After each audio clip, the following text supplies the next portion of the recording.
Y por último, el octavo principio del liberalismo es el gobierno limitado.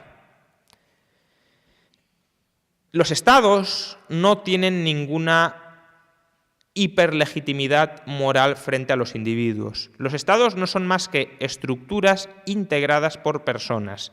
Y las personas que integran esas estructuras son exactamente iguales al resto de las personas.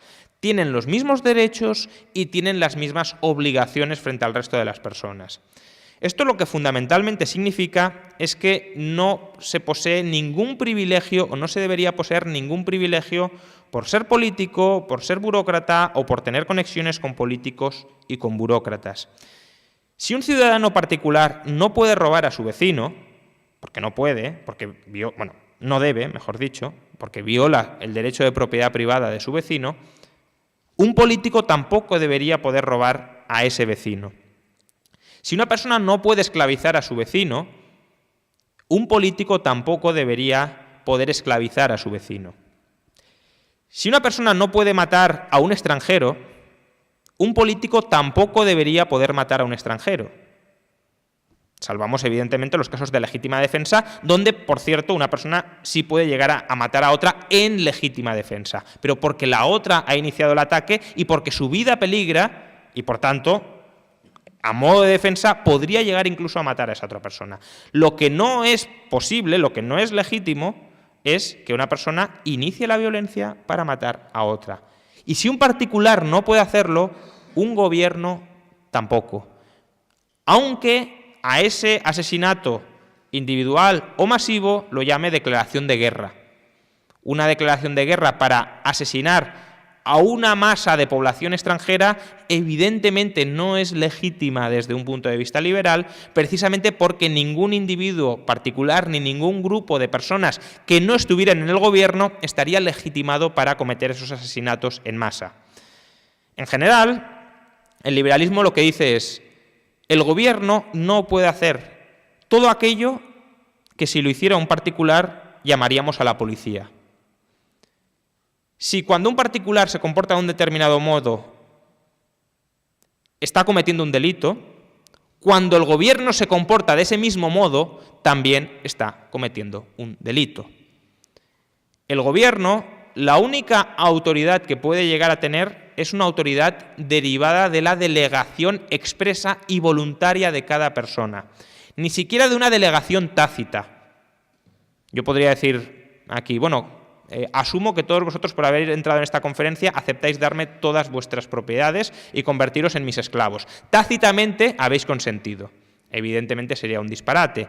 Pues bien, si no hay un consentimiento expreso en aceptar que los gobiernos se puedan comportar para conmigo, no para con los demás, yo no puedo consentir por otros, no puedo obligar a otros, para conmigo, de un modo especial al del resto de las personas, los gobiernos no están legitimados a comportarse de ninguna manera extraordinaria para conmigo. Los gobiernos se someten también a la ley. La ley no la crean los gobiernos, la ley vincula a los gobiernos. Los derechos humanos vinculan a los gobiernos. Los gobiernos no pueden saltarse esos derechos humanos. Son restricciones que se les impone a la acción tanto de cualquier persona como también de cualquier gobierno. Por tanto, ya digo, los gobiernos ni pueden robar, ni pueden matar, ni pueden esclavizar, ni pueden interferir en mis proyectos vitales. Lo único que pueden hacer los gobiernos, como cualquier otra persona, por cierto, es evitar las conculcaciones de derechos ajenas. Si yo veo que tú le estás pegando a él y que él está indefenso, yo, si quisiera, incluso podríamos decir que tengo un deber moral, debería interferir ahí y evitar que tú vulneres los derechos a la integridad física del otro. Esto los gobiernos lo pueden hacer, pero porque yo también lo puedo hacer. Porque no es una conculcación de derechos el que alguien proteja los derechos de la libertad y de la propiedad de los demás. Y los gobiernos, por tanto, se pueden ocupar de esto, pero solo de esto. Cuando los gobiernos dan el salto a ocuparse de muchas otras cosas, lo que están haciendo es vulnerar los derechos de las personas, siempre y cuando esas personas no hayan aceptado, evidentemente, no hayan consentido con que el gobierno se ocupe de ello. Pero esas personas, repito, solo pueden consentir para con ellas mismas, no para con las demás. Yo no puedo consentir que tú aceptes que el gobierno te va a esclavizar. Eso como mucho lo podrás llegar a aceptar tú. Y en todo caso sería un contrato que tú deberías poder rescindir en cualquier momento. Bien. Por tanto, el ideal de gobierno de un liberal es un gobierno limitado.